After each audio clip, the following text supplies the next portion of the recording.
আসসালামু আলাইকুম সুপ্রিয় শিক্ষার্থীবৃন্দ, আশা করছি সবাই ভালো আছো। প্রিয় অষ্টম শ্রেণীর শিক্ষার্থীরা, তোমাদের জন্য আমরা আবার নিয়ে এসেছি মুনাফার ক্লাস। দ্বিতীয় অধ্যায়ে যে মুনাফা চ্যাপ্টারটি আমরা করেছিলাম, তোমরা জানো যে আমরা এই চ্যাপ্টারটির ক্লাসগুলোকে দুটি ভাগে বিভক্ত করেছি। একটি হচ্ছে প্রথম সেশনে আমরা চারটা ক্লাস নিয়েছি অনুশীলন 2.1-এর, যেখানে আমরা সরল মুনাফা এবং লাভ ক্ষতি সম্পর্কে আলোচনা করেছিলাম। তো এবারে আমরা আমাদের যে দ্বিতীয় সেশন আজকে থেকে শুরু করতে যাচ্ছি, তোমাদের আজকে যে ক্লাস অর্থাৎ পার্ট 5। তো এই আজকের পঞ্চম ক্লাসে আমরা দ্বিতীয় অধ্যায়ে মূলত চক্রবৃদ্ধি মুনাফা সম্পর্কে তোমাদেরকে ধারণা দেব এবং পরবর্তীতে অনুশীলনী 2.2 থেকে আমরা বেশ কিছু অঙ্ক আজকে করবো। তো প্রিয় শিক্ষার্থীরা, নিশ্চয়ই ভাবছো যে চক্রবৃদ্ধি মুনাফা নিশ্চয়ই কোনো কঠিন জিনিস না। একদমই কঠিন নয়। তোমরা সরল মুনাফা যেভাবে তোমরা সহজভাবে বুঝতে পেরেছো, আশা করছি চক্রবৃদ্ধি মুনাফা তোমরা বুঝতে পারবে যদি তোমরা সঠিকভাবে মনোযোগ সহকারে আজকে ক্লাসটি ফলো করো। তো আজকে ক্লাসে তোমরা একদম মিস করবে না, একদম মনোযোগ সহকারে তোমরা আজকে ক্লাসটি ফলো করবে এবং তোমরা আশা করছি যদি এই ক্লাসে সুন্দরভাবে ফলো করতে পারো, তাহলে তোমরা চক্রবৃদ্ধি মুনাফা সম্পর্কে সকল অঙ্ক সমাধান করতে পারো খুব সহজেই। তো চলো আজকে আমরা চক্রবৃদ্ধি মূলধন এবং চক্রবৃদ্ধি মুনাফা আসলে জিনিসটা কি সেটার ব্যাখ্যার মাধ্যমে আমরা আজকে ক্লাসটি শুরু করতে চাচ্ছি। চলো শুরু করি। তো চক্রবৃদ্ধি মুনাফা আমরা 2.1 অনুসারে যে সরল মুনাফা শিখেছিলাম, তোমরা নিশ্চয়ই জানো যে সরল মুনাফার সূত্র হচ্ছে I = P/N/R। এটা ছিল আমাদের সরল মুনাফার সূত্র। তো এবারে চক্রবৃদ্ধি মুনাফা। তো সরল মুনাফার সূত্রে যে আমরা I = P/N/R শিখেছি, P মানে আমরা জানি যে মূলধন, অর্থাৎ যে টাকাটি ব্যাংকে রাখা হয় বা যে ঋণ নেওয়া হয় সেটা প্রিন্সিপাল, এন হচ্ছে সময় যা বছরে থাকে, এবং আর হচ্ছে শতকরা বার্ষিক মুনাফার হার। এই তিনটা চলকের পরিচয় তোমরা জানো। তো এই তিনটি আমাদের চক্রবৃদ্ধি মূলধন মুনাফার ক্ষেত্রেও এই তিন চলকের ব্যবহার আছে। তো এবার আমরা চলে যাচ্ছি, যদি আমরা চক্রবৃদ্ধি মূলধন আমরা বের করতে চাই, ধরো তুমি কোন একটা ঋণ নিলে, সেটা হচ্ছে পি টাকা, এটা 1 বছর পর, অর্থাৎ এন হচ্ছে তোমার 1 বছর, তাহলে তুমি শতকরা বার্ষিক মুনাফার হার যদি তোমার আর হয়, সেই ক্ষেত্রে তুমি যদি প্রথম বছর শেষে তোমার যে মুনাফাটা আসবে, ধরো প্রথম বছর শেষে I1 তুমি বের করলে P/N/R সূত্র দিয়ে একটা মান তোমার কাছে আসলো, একটা মান আছে তোমার কাছে। তো এই মানটি, এটা হচ্ছে তোমার প্রথম বছর শেষে তুমি যে মুনাফাটা পেলে সেটা, এটা হচ্ছে প্রথম বছরের মুনাফা। চক্রবৃদ্ধি মূলধন মানে হচ্ছে তোমার সরল মুনাফার মাধ্যমে প্রথম বছর শেষে তুমি যে মুনাফাটা পাচ্ছ, সেই মুনাফা এবং যে আসল, সেটা মিলে যে আমরা মুনাফা আসল বের করি, অর্থাৎ এ হচ্ছে I প্লাস পি, যে আমরা মুনাফা আসল বের করি। এটা এখন দ্বিতীয় বছরে তুমি যখন আবার মুনাফা বের করতে যাবে, এই টোটাল মানটা হবে তোমার পি এর কাজ করবে। এটাকে ধরলাম আমরা P1, মানে 1 বছর শেষে তোমার এখন মোট ঋণ, তোমার যে মুনাফা ছিল আর যে তুমি আসল যে ঋণ নিয়েছিলে পি, 1 বছর শেষে তোমার I প্লাস পি, অর্থাৎ এ হচ্ছে মুনাফা আসল, যেটা তোমার এখন পরবর্তী বছরের জন্য আসল হিসেবে কাজ করবে। এই হচ্ছে সরল মুনাফা আর চক্রবৃদ্ধি মুনাফার মধ্যে পার্থক্য। আমাদেরকে যদি 2 বছরের সরল মুনাফা বের করতে বলে, তখন তো আমরা এন এর জায়গায় 2 বসিয়ে দিই, P/N/R সূত্র দিয়ে 2 বছরের সরল মুনাফা বের করি। কিন্তু 2 বছরের চক্রবৃদ্ধি মূলধন বের করতে গেলে সেই ক্ষেত্রে আমরা, তো এখানে খুব সহজেই আমরা এর জায়গায় 2 বসালেই যে 2 বছর চক্রবৃদ্ধি মূলধন আসবে তা না। আমাদেরকে সরল মুনাফার দিক থেকে যদি আমরা যাই, তাহলে আগে প্রথম বছরের আমাকে মুনাফাটা বের করতে হবে। ওই প্রথম বছরের মুনাফার সাথে যদি আমরা আসলটা যোগ করি, তাহলে আমরা একটা মুনাফা আসল পাবো।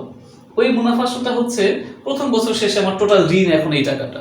এইটা এখন পরবর্তী বছরে আমি যখন আবার নতুন মুনাফা হিসাব করতে যাব, সেটার জন্য ওই মুনাফা দিয়ে আমাকে যে মানে আমি যে আসল ধরবো, তখন আসলকে আমি আর আগের যে পি টাকা ঋণ নিয়েছিলাম সেটার জায়গায় পি এর জায়গায় ওই মানটা বসাবো না, আমি মান বসাবো A1 এ যে মানটি পেয়েছি, অর্থাৎ মুনাফা আসল, সেটা হবে পরবর্তী বছরের পি।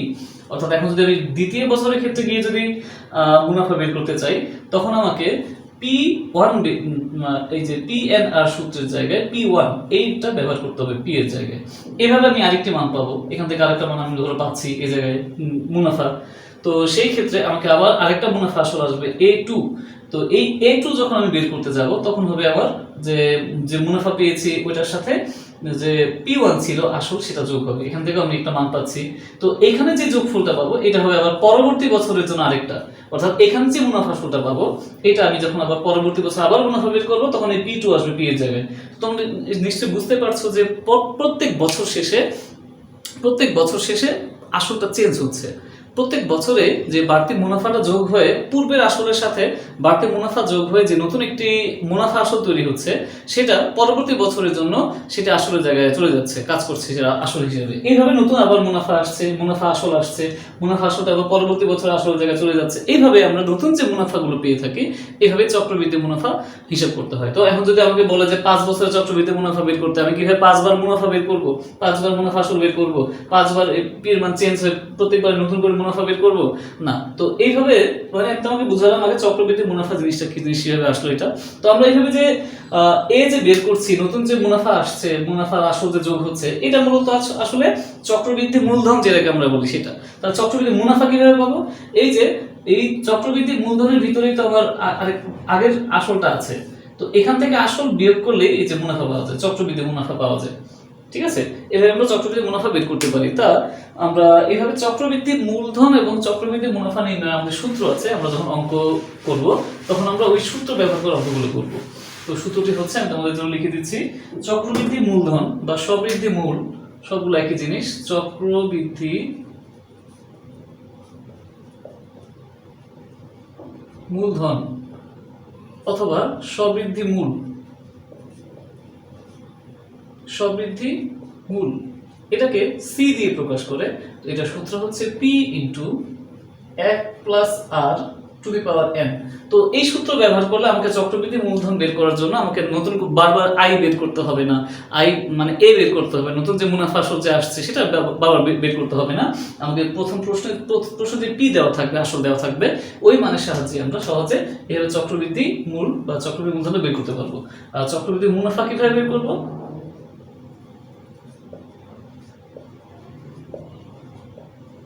চক্রবৃদ্ধি মুনাফাটা কিভাবে বের করবো? যেহেতু চক্রবৃদ্ধি মূল বা চক্রবৃদ্ধি মূলধনের ভিতরেই তো আমার আসল মুনাফা সব একসাথে যোগ করা আছে, ওই যে মুনাফা আসলের মতো, আসল যোগ মুনাফা এরকম। তো এটার ভিতরে আসলও আছে, মুনাফাও আছে। তাহলে এখান থেকে অর্থাৎ সি এর মান থেকে যদি আমি আসলটা বাদ দিই, তাহলে যে মান পাবো এটি হচ্ছে চক্রবৃদ্ধি মুনাফা। তাহলে আমাকে যদি চক্রবৃদ্ধি মূলধন বের করতে বলে তখন আমরা এই সূত্র ব্যবহার করবো, আর চক্রবৃদ্ধি মুনাফা বের করতে বললে আমরা এই সূত্র ব্যবহার করবো। এভাবে আমরা চক্রবৃদ্ধি মূলধন মুনাফা বের করতে পারি। তো প্রিয় শিক্ষার্থীরা, এই হচ্ছে তোমাদের চক্রবৃদ্ধি মূলধন এবং চক্রবৃদ্ধি মুনাফার ব্যাখ্যা। আশা করছি বুঝতে পেরেছো। এবার আমরা চলে যাচ্ছি অনুশীলন 2.2 এ। সেখান থেকে আমরা বেশ কিছু অঙ্ক এখন সমাধান করবো। চলো শুরু করি। অনুশীলনী 2.2 এর আমরা প্রথম যে অঙ্কটি করতে যাচ্ছি সেটি হচ্ছে অনুশীলনী 2.2 3 নম্বর অঙ্ক। 3 নম্বরে বলা হয়েছে যে বার্ষিক শতকরা 10 টাকা মুনাফায় 5,000 টাকার 3 বছরের সরল মুনাফা ও চক্রবৃদ্ধি মুনাফার পার্থক্য কত। অর্থাৎ এখানে শতকরা বার্ষিক মুনাফার হার, অর্থাৎ আর এর মান হচ্ছে 10%, আর এখানে 5,000 টাকার কথা বলা হয়েছে, তাই এখানে পি এর মান 5,000 এবং সময় হচ্ছে এখানে 3 বছর, তাই এন এর মান 3 বছর। তো আমরা এই মানগুলোকে আগে লিখেছি যে পি এর মান এত, আর এর মান এত, পার্সেন্ট ভাঙিয়েছি এবং এন এর মান 3 বছর। তো যেহেতু আমাদেরকে বলা হয়েছে সরল মুনাফা ও চক্রবৃদ্ধি মুনাফার পার্থক্য কত, আমাদেরকে তাহলে সরল মুনাফা বের করতে হবে এবং চক্রবৃদ্ধি মুনাফা বের করতে হবে। তোমরা সরল মুনাফা বের করে শিখেছো, শিক্ষার্থীরা জানো যে সরল মুনাফা আই সমান সমান পি এন আর। আমরা সূত্রের মধ্যে মান বসিয়েছি পি এন এবং আর এর মান বসিয়ে ক্যালকুলেটরে গুণ করে পেয়েছি 1500 টাকা, অর্থাৎ তাহলে সরল মুনাফার মান 1500 টাকা। এবার চক্রবৃদ্ধি মুনাফা, যা আমরা কিছুক্ষণ পূর্বে শিখেছি, চক্রবৃদ্ধি মুনাফার সূত্র যে সি মাইনাস পি। তো সি এর সূত্র হচ্ছে আবার P into 1 plus R to the power N minus P.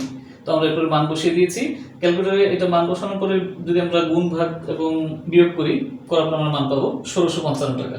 এই হচ্ছে চক্রবৃদ্ধি মুনাফার মান। তো চক্রবৃদ্ধি মুনাফার মান পেয়েছি আমরা, সরল মুনাফার মানও পেয়েছি, আমাদেরকে বের করতে বলা হয়েছে পার্থক্য কত, অর্থাৎ বিয়োগ করতে হবে। সবসময় মনে রাখবে একই সময়ের জন্য চক্রবৃদ্ধি মুনাফার মান বেশি হবে আর সরল মুনাফার মান কম হবে। তাই আমরা পার্থক্য বলতে চক্রবৃদ্ধি মুনাফা থেকে সরল মুনাফার বিয়োগফলটাকে বুঝাই। তাহলে পার্থক্যটি হবে 1655 থেকে 1500 টাকা বিয়োগ করব, বিয়োগ করলে আমরা পাচ্ছি 155 টাকা। এই হচ্ছে সরল মুনাফা এবং চক্রবৃদ্ধি মুনাফার পার্থক্য। প্রিয় শিক্ষার্থীরা, এভাবে পার্থক্য নির্ণয়ের অঙ্কগুলো খুবই ইম্পর্টেন্ট, সৃজনশীল আসার জন্য খুবই গুরুত্বপূর্ণ এই অঙ্কগুলো।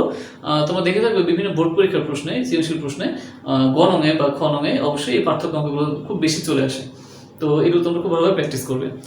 এবারে আমরা চলে যাচ্ছি 6 নং অঙ্কে। এটা হচ্ছে জনসংখ্যার অঙ্ক। তোমরা মনে রাখবে জনসংখ্যার অঙ্ক সবসময় চক্রবৃদ্ধি মুনাফার সূত্র দিয়ে করতে হয়, কারণ জনসংখ্যা তোমার একটা নির্দিষ্ট সময় পর যত জনসংখ্যা হবে নির্দিষ্ট হারে, তো পরে যখন আবার ওই হারে আবার যখন বৃদ্ধি পেতে থাকবে তখন কিন্তু আমরা ওই যে বৃদ্ধি পাওয়ার পর যেই জনসংখ্যাটা পেয়েছিলাম ওটাকে কিন্তু আমরা মূল জনসংখ্যা ধরে থাকি। ওইটার ভিত্তিতে নতুন হারের সাহায্যে নতুন জনসংখ্যা নির্ণয় করতে হয়। তো যেহেতু এটা আমাদের চক্রবৃদ্ধি মুনাফার ক্ষেত্রে আমরা এই জিনিসটা দেখেছি যে নতুন যে মূলধনটি আসে, মুনাফা আসল যে আসে নতুন, তাকে আমরা পরবর্তী বছরের জন্য ধরে থাকি, মূলধন ধরে থাকি। এই মিলের কারণে আমরা জনসংখ্যার অঙ্কগুলোকেও এই চক্রবৃদ্ধি মুনাফা নিয়মে করে থাকবো। তো প্রিয় শিক্ষার্থীরা দেখো 6 নং প্রশ্নে কি বলা হয়েছে, কোন শহরের বর্তমান জনসংখ্যা 64 লক্ষ। তাহলে বর্তমান জনসংখ্যা যত, এটাকে আমরা পি ধরে থাকবো, পি অর্থাৎ 64 লক্ষ। শহরটির জনসংখ্যা বৃদ্ধির হার প্রতি 1025 জন। আগে যেমন আমাদের পার্সেন্ট দেওয়া থাকতো যে শতকরা বার্ষিক 10 টাকা মুনাফা এমনটা, তো এখানে যদি জনসংখ্যার অঙ্কে প্রতি 1025 জন এরকমটা দেওয়া থাকে, এটাকে আমরা প্রতি 100-তে কত এটা কনভার্ট করব। বলা হয়েছে 2 বছর পর ওই শহরের জনসংখ্যা কত হবে, আর 2 বছর পরের মোট জনসংখ্যাটা চেয়েছে কত হবে। তো এটা আমরা চক্রবৃদ্ধি মূলধন যে সূত্র দিয়ে আমরা করে থাকি অঙ্ক সেভাবে করবো। আর যদি বলতো যে 2 বছর পর অতিরিক্ত জনসংখ্যা কত হবে, মানে কতটুকু বৃদ্ধি পেয়েছে সেটা, তাহলে আমরা ওই চক্রবৃদ্ধি মুনাফা সূত্র দিয়ে করতাম সি মাইনাস পি, মানে পূর্বে জনসংখ্যাটা বাদ দিলে আমরা কতটুকু বৃদ্ধি পেয়েছে সেটা পাবো সেটা। কিন্তু এখন আমাদের বলা হয়েছে 2 বছর পর ওই শহরের জনসংখ্যা কত হবে এটা। তো এখান থেকে আমরা পি লিখছি 64 লক্ষ, আর হচ্ছে যেহেতু প্রতি 1025 জন, প্রতি 1025 জন 1000 নিচে 25 উপরে, আর পার্সেন্ট করার জন্য ইনটু 100%। তো এটাকে আমরা পার্সেন্টের জন্য জিতে 100 নিচ্ছি, পরে গুণ ভাগ করলে আমরা পাচ্ছি 0.025 এটা।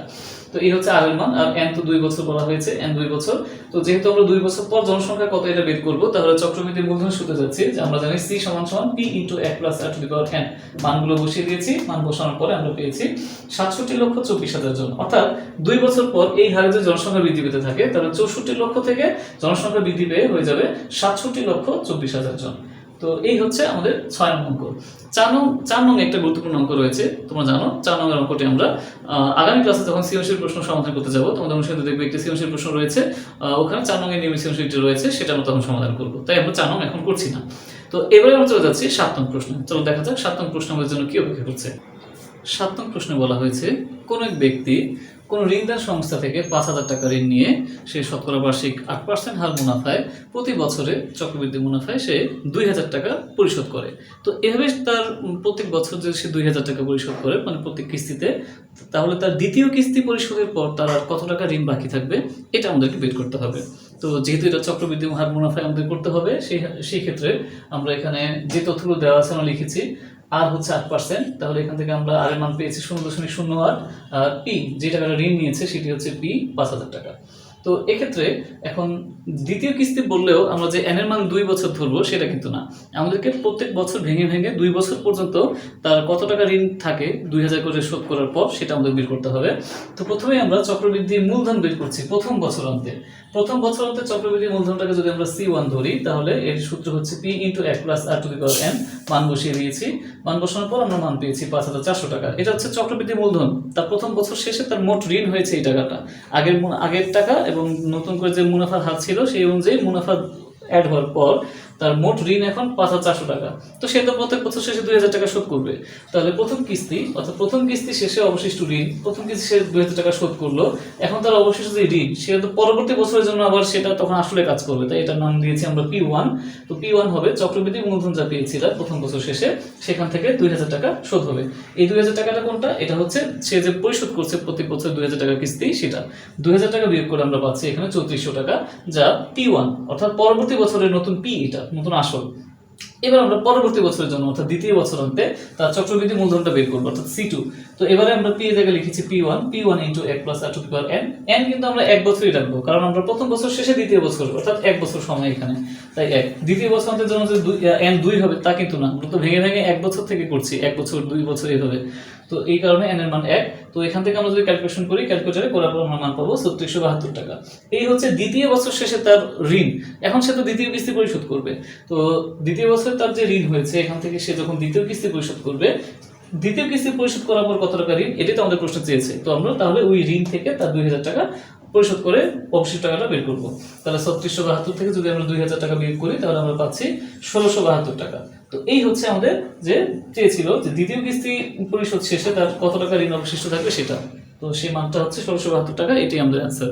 তো প্রিয় শিক্ষার্থীরা, এই হচ্ছে আমাদের 7 নম্বর অঙ্ক, এবং আজকে আমরা 3টি অঙ্ক সমাধান করলাম 2 এর। তো আজ আমরা যে কাজগুলো করেছি, অর্থাৎ প্রথমে আমরা চক্রবৃদ্ধি মূলধন কি, চক্রবৃদ্ধি মুনাফা কি, এগুলো তোমাদেরকে শিখিয়েছি। তারপরে আমরা 3টি অঙ্ক করেছি।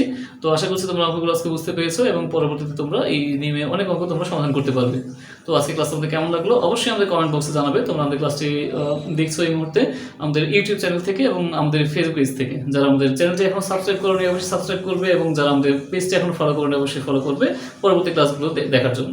তো পরবর্তী ক্লাসে আমরা আমন্ত্রণ জানিয়ে আজকে ক্লাস এই পর্যন্ত শেষ করছি। ইনশাআল্লাহ দেখা হবে পরবর্তী ক্লাসে, আমরা নতুন কোনো অঙ্ক নিয়ে অথবা এই চ্যাপ্টারের সৃজনশীল নিয়ে আমরা হাজির হবো ইনশাআল্লাহ পরবর্তী ক্লাসে। তো চলো আজকের মতো বিদায় নিচ্ছি। আল্লাহ হাফেজ, আসসালামু আলাইকুম।